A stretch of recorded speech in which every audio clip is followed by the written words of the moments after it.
Topping your news tonight, a private residence along Route 10 in Barragata is being built with government funds through DPW. According to DPW Director Glenn Leon Guerrero, the project, which began before he took his position at DPW, was initiated in order to mitigate flooding in the area that was caused by DPW. The second story of this house in Barragata is being built with government funds. It's owned by a man named Anthony Santos.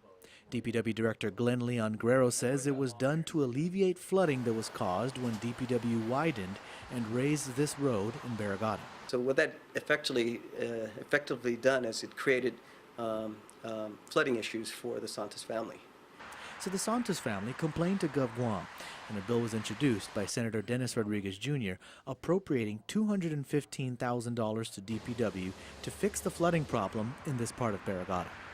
However, the legislation contained a key provision that made this all possible.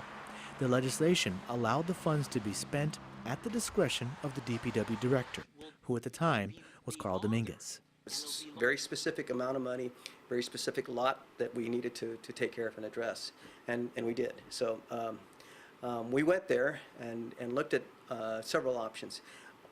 I think 4 or 5 options, and of the 5 options that we came up with, to include relocating the residence, Mr. Santos, to another location, were all looked at, and they were all obviously more expensive than a $215,000 fix.